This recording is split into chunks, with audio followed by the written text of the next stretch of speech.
La casa del asesino rojo, de Paul Harding. Novela policial en 14 capítulos. Capítulo 5, primera parte. Se quedaron todavía un rato más en la taberna. Athelstan pensaba que Cranston montaría en su caballo y regresaría a Cheapside, pero el forense sacudió la cabeza. «Quiero volver a vuestro maldito cementerio», dijo, soltando un resoplido. «Necesitáis un cerebro perspicaz para aclarar los misterios de allí. Pero Lady Matilde os estará esperando. ¡Que espere! Decidme, Sir John, ¿os ocurre algo?» Cranston le miró con expresión malhumorada y apartó el rostro. «¿Es por Mateo?», preguntó dulcemente Athelstan. «¿Es el aniversario de su muerte?».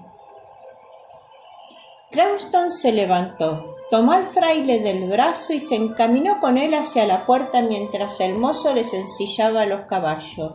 «Decidme, Athelstan, cuando huisteis del noviciado de vuestra orden y os fuisteis con vuestro hermano a las guerras de Francia, ¿hallasteis la felicidad?».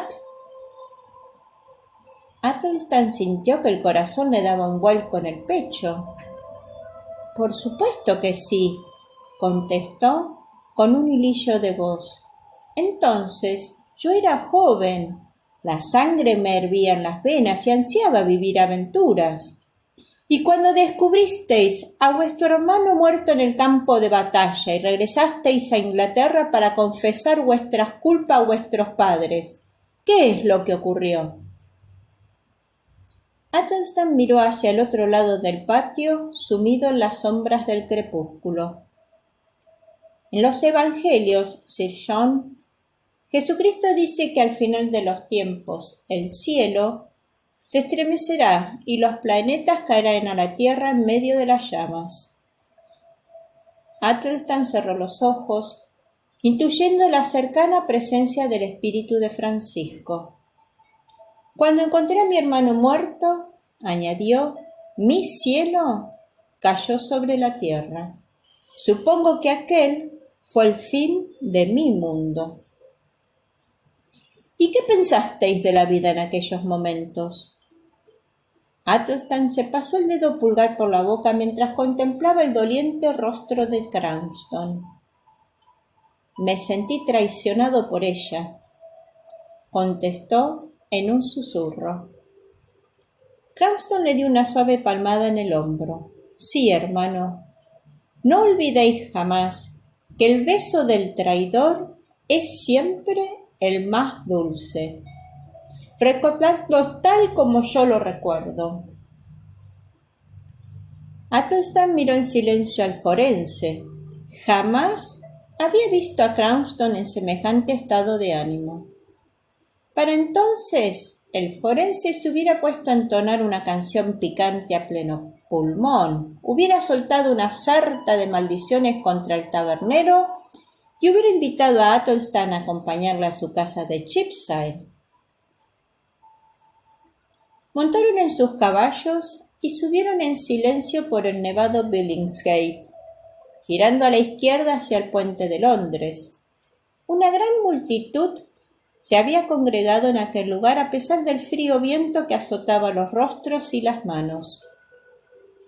Bajo un cielo cubierto por unas densas nubes, algunos niños se arrojaban mutuamente bolas de nieve, gritaban y se reían como locos cuando daban en el blanco. Un pordiosero con una sola pierna se desplazaba sobre el lodo con unas tablas de madera.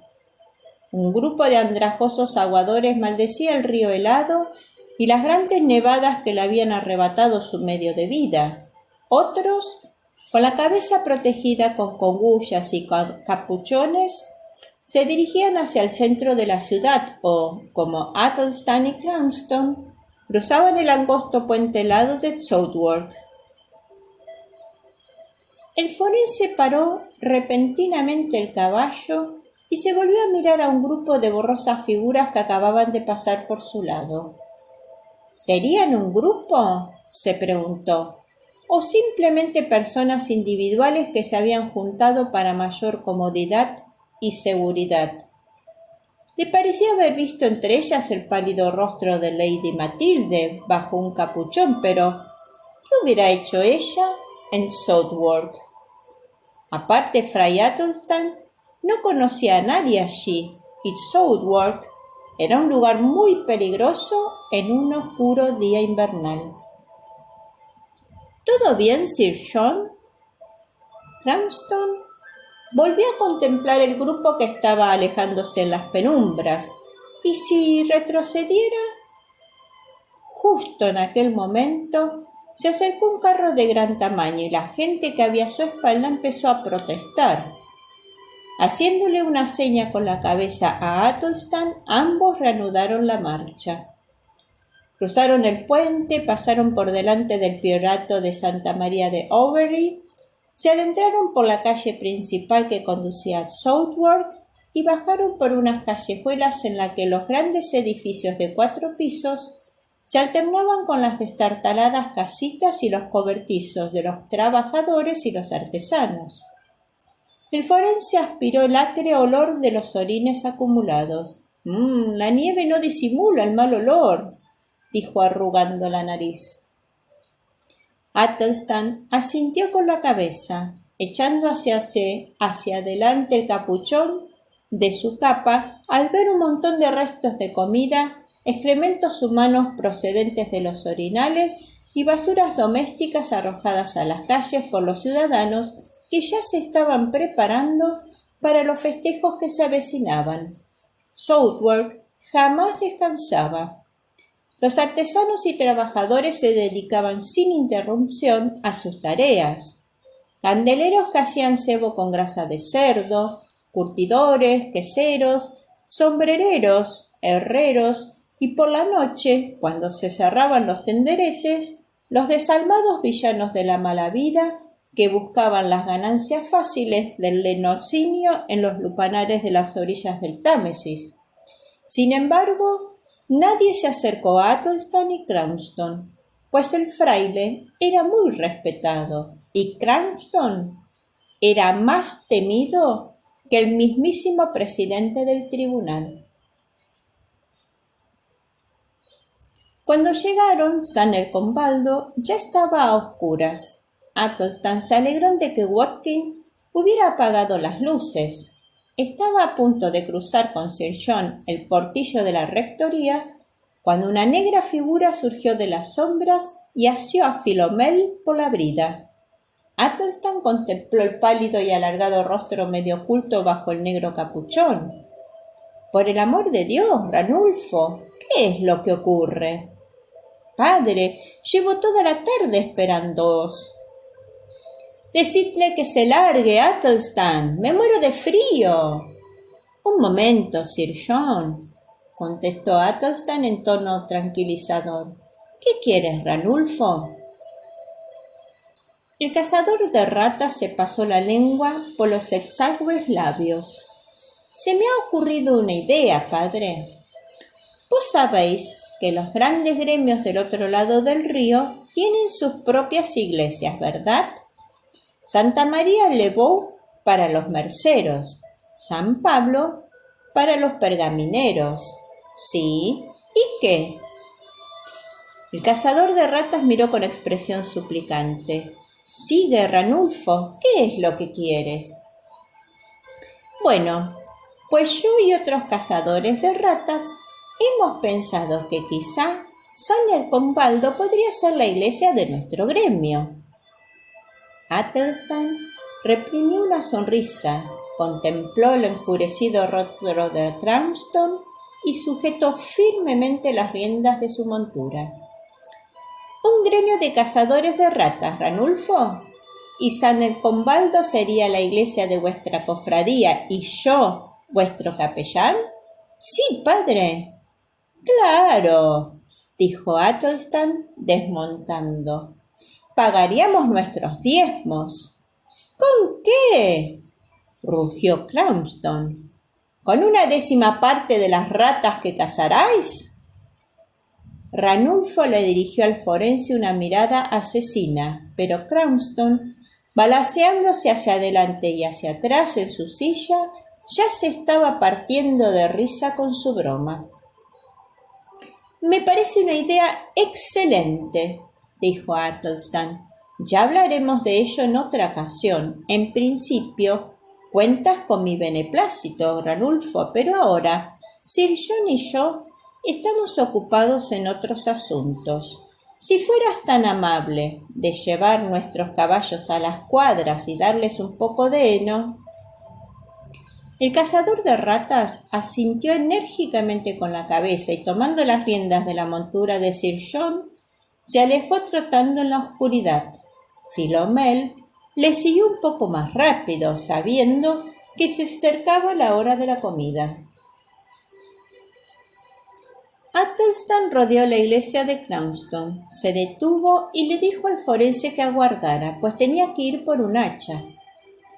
Regresó corriendo a la rectoría, sacó un hacha de un candelabro de pared, la encendió en la mecha y se apresuró a reunirse de nuevo con Cranston antes de que su letanía de maldiciones empezara a resultar demasiado sonora. Después ambos entraron en el cementerio. El lugar resultaba siniestro, incluso en verano. Ahora, bajo una espesa capa de nieve, las ramas de los tejos se extendían como enormes garras blancas sobre los desolados montículos de tierra, las toscas cruces y las lápidas medio caídas. Athelstan experimentó una profunda sensación de aislamiento. Un pavoroso silencio se cernía sobre sus cabezas como una negra nube, y hasta la brisa parecía soplar con menos fuerza. Las ramas de los árboles apenas se movían, no se oía la voz de ningún pájaro y en algunos rincones unas opresivas sombras oscuras parecían los siniestros escondrijos de los demonios o los malos espíritus. Athelstan sostuvo el hacha en alto y Cranston contempló el oscuro cementerio. «¡Por los clavos de Cristo, Athelstan!», exclamó en voz baja. «¿Quién puede venir aquí en mitad de la noche nada menos que para sacar los cadáveres de sus tumbas? ¿Dónde están los sepulcros?». Athelstan le mostró los superficiales hoyos y el barro amontonado a ambos lados, como si un loco hubiera exhumado los cadáveres. Cranston se arrodilló y emitió un leve silbido a través de los dientes. Después levantó la vista y la luz del hacha deformó los perfiles de su redondo rostro. «Hermano, ¿habéis dicho que solo se han robado los cadáveres de los mendigos y los forasteros?». «Sí, Sir John». «¿Y cómo estaban enterrados?». El cadáver envuelto en un lienzo se coloca sobre una estera de mimbre en el féretro de la parroquia. Durante el funeral se cubre con un lienzo morado que se retira cuando el cuerpo es depositado en la fosa. ¿Y no habéis encontrado ninguna huella de los ladrones de tumbas? ¡Ninguna! Cranston se levantó sacudiéndose el viscoso barro de las manos. «Tenemos 3 posibilidades, hermano. Primero, podría ser una broma macabra. Quizá algún adinerado joven de esos que no saben en qué entretenerse considera gracioso colocar un cadáver semejante en el lecho de algún amigo, pero no han corrido rumores en este sentido últimamente. Segundo, podría ser algún animal humano o de 4 patas. Sí», añadió, al ver la escandalizada expresión de Athelstan. «Cuando yo servía en Francia, fui testigo de esas abominaciones en las afueras de Poitou». No obstante, Cranston golpeó el suelo con los pies y contempló la oscura mole de la iglesia. Nadie, ni siquiera en Southwark, podría ser tan degenerado como para eso. En tercer lugar, están los seguidores de los cultos satánicos, los llamados Astrasoi, que han nacido bajo una estrella del mal. El forense se encogió de hombros. Vos sabéis más sobre esa gente que yo, hermano. El cadáver se podría haber utilizado como altar o se le podría haber extraído la sangre para conjurar a algún demonio o a lo mejor necesitaban una de sus extremidades. ¿Habéis oído hablar de la mano de la gloria? Athelstan sacudió la cabeza. Se corta la mano de un cadáver. El nombre de la persona a quien la bruja o el mago desea causar un daño se coloca entre sus dedos y después se entierra al pie de un patíbulo al dar la primera campanada de medianoche. Athelstan se frotó el rostro. Pero, ¿cómo puedo yo impedir semejante profanación, Sir John? Los alguaciles y los corchetes del barrio no tienen el menor interés en esclarecer los hechos. Ningún ciudadano estará dispuesto a montar guardia en el cementerio. Veré qué puedo hacer, dijo Cranston, volviendo rápidamente la cabeza. —¿Alguien anda por ahí? —añadió, señalando dos negras sombras al osario que había al fondo del cementerio. —¡Mirad, mirad allí! El forense pisó la hierba cubierta de nieve como un toro a punto de embestir mientras Athelstan corría para darle alcance. —¡Deteneos! —rugió. —¡En nombre del rey, deteneos! Dos figuras envueltas en unas capas se volvieron y se acercaron lentamente a ellos. Al oír el rumor de los bastones de madera y el suave tintineo de una campana, Cranston se echó rápidamente hacia atrás. —¡Leprosos! —exclamó en un susurro. Tomando el hacha de Athelstan, la sostuvo en alto. —¡Por todos los diablos! —dijo, contemplando los rostros enmarcados por unos capuchones blancos. —¿Vos le habéis dado permiso para permanecer aquí? —preguntó volviéndose para mirar a Athelstan. El fraile asintió con la cabeza. —Durante el día sí. De noche les es más fácil pasear sin que nadie les moleste. —¿Y ellos no han visto nada? Athelstan sacudió la cabeza. —Son mudos, pero no creo que estén mezclados en el asunto. Haría falta un hombre muy valiente y, por supuesto, muy sano para enfrentarse con los ladrones de sepulcros. —¿Estáis seguros de que son leprosos? —preguntó Cranston en voz baja. Athelstan esbozó una sonrisa en la oscuridad. —Tienen cartas de los obispos. Fijaos en sus muñecas y sus manos. De todos modos, si deseáis examinarlos... Cranston soltó una maldición por lo bajo y arrojó una moneda a una de aquellas criaturas antes de regresar a la casa parroquial, comentando en voz alta que ya había visto suficiente. El cazador de ratas Arnulfo había desaparecido, tal como solían hacer los feligreses de Athelstan cuando veían al forense. —¿Os quedaréis a tomar un cuenco de sopa, Sir John? Tengo un buen clarete.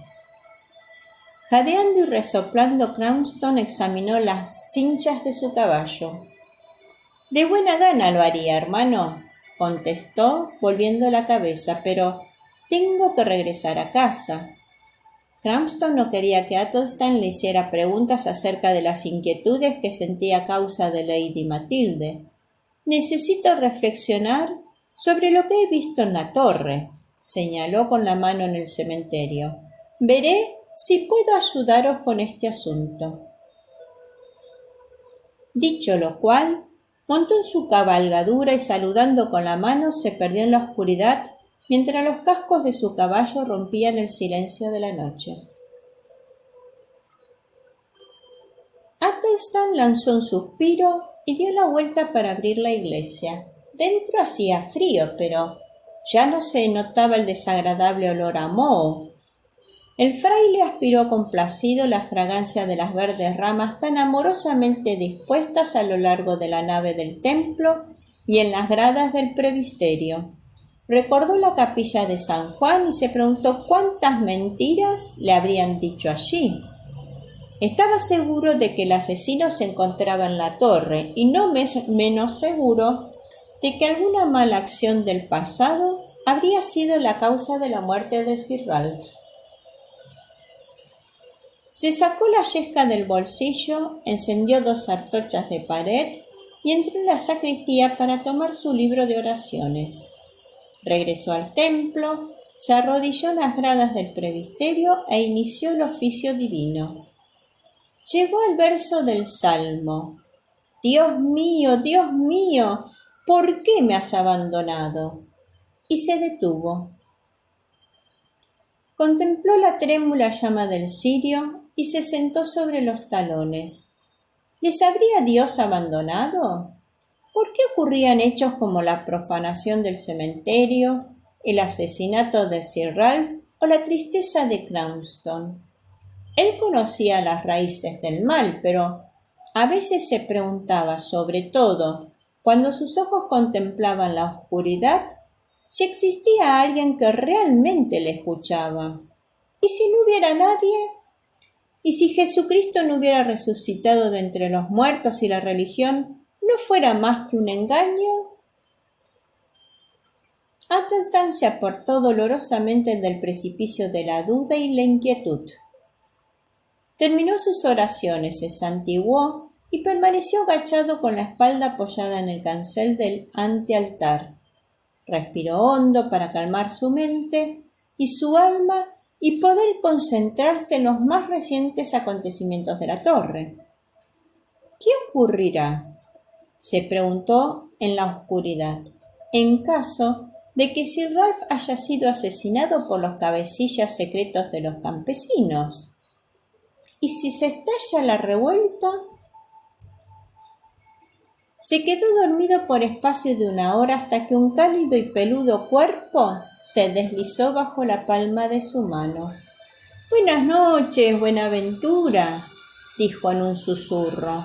«Un día muy frío para un caballero desocupado».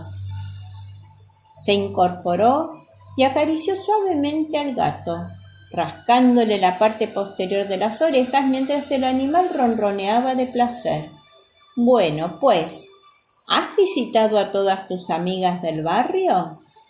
Athelstan conocía las hazañas amorosas de Buenaventura, el cual llevaba a veces a alguna de sus amigas a casa, hasta los peldaños de la iglesia donde entonaban con aquellas extrañas vísperas a la fría y plateada luna. ¿Qué ocurrirá, Buenaventura, si estalla una rebelión?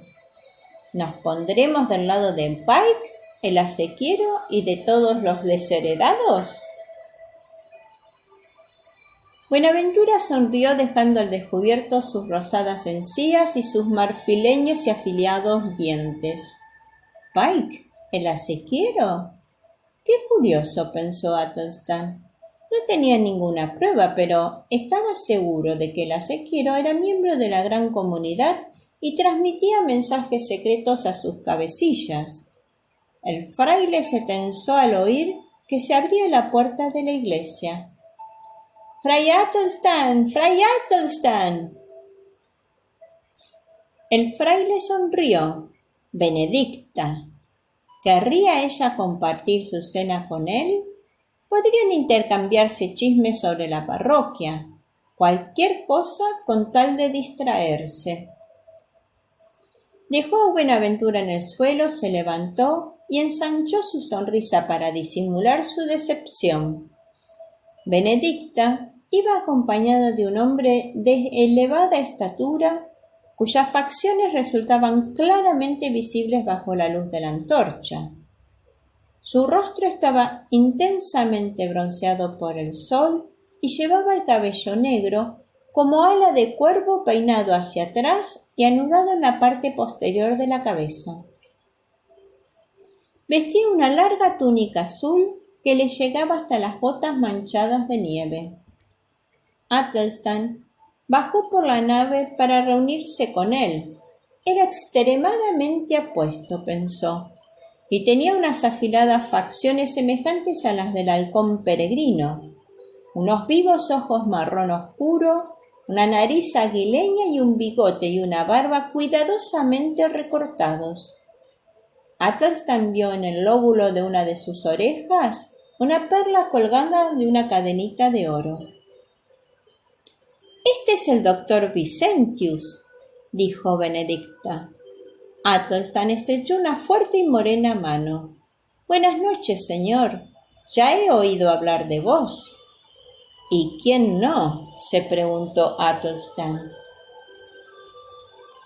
El médico vivía en el callejón de Ducats, cerca de la calle del Molino, al otro lado de la posada de la Cota.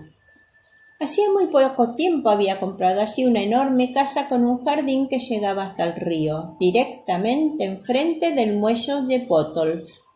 Vicentius se había ganado la fama de ser un buen médico. Sus honorarios eran muy razonables y no sangraba a sus pacientes con sanguijuelas ni utilizaba extrañas cartas zodiacales o estúpidos encantamientos. En su lugar, prefería subrayar la importancia de la higiene y de una buena alimentación, la eficacia del agua hervida y la necesidad de mantener bien limpias las heridas. La cortesana Cecilia había comentado que utilizaba un ungüento muy eficaz para la curación de ciertas llagas en las partes más delicadas del cuerpo. Athelstan estudió el hermoso rostro y la radiante sonrisa de Benedicta y experimentó una punzada de celos. «Yo también he oído hablar de vos, padre», dijo el médico sonriendo. Athelstan se encogió de hombros. «Soy un simple fraile, un sacerdote, uno entre miles». El médico extendió la mano y las sortijas de sus dedos centellearon, pero en muchas lápidas sepulcrales figura la siguiente escritura: «Yo estaba sano hasta que conocí a un médico». Athelstan se rió e inmediatamente se sintió atraído por aquel hombre. «No os veo nunca en la iglesia», le dijo en un tono burlón. «Tal vez algún día, padre». «El doctor Vicentius estaba deseando conoceros», dijo Benedicta, hablando con la timidez propia de una chiquilla. «He venido a preguntaros, padre, si tendrías bien a cenar con nosotros». Athelstan hubiera deseado negarse, pero pensó que hubiera sido una grosería. «Me encantará», contestó, juntando las palmas de las manos. Apagó las luces de la iglesia y cerró la puerta, dejando a Buenaventura dentro para que se dedicara a la casa en la oscuridad. Después se dirigió a la casa parroquial mientras Benedicta y su extraño acompañante aguardaban en los peldaños del templo. Philomel aún estaba comiendo ruidosamente su forraje. Athelstan le dio unas suaves palmadas, entró en la casa para recoger la capa y se reunió de nuevo con Benedicta y Vicentius. Recorrieron las silenciosas y frías calles hasta llegar al callejón de Fletes cerca de la Alameda de la Santa Cruz, donde vivía la viuda. Era la primera vez que Athelstan visitaba la casa de Benedicta, un edificio aislado de 2 pisos, flanqueado por 2 callejuelas y con un jardín en la parte de atrás. En la planta baja había una enorme cocina, una sala y una despensa. La cocina no tenía juncos en el suelo, sino relucientes baldosas. Delante del fuego de la chimenea había 2 sillones y por encima de la chimenea un ancho estante de madera de roble contenía unas copas de plata y peltre que brillaban bajo la luz de 2 candelabros de varios brazos, mientras que en las paredes encaladas colgaban unas alfombras de lana de color morado oscuro. Un lugar muy cómodo y acogedor, pensó Athelstan, más o menos tal y como él se lo había imaginado. Este capítulo de la novela policial La casa del asesino rojo de Paul Hardin ha finalizado. Espera hasta el próximo para poder continuarlo. Fifi la Cuentacuentos agradece tu visita. Anhela que este capítulo haya sido de tu agrado. Te invita a suscribirse a su canal para que cada domingo de sus estrenos puedas disfrutar.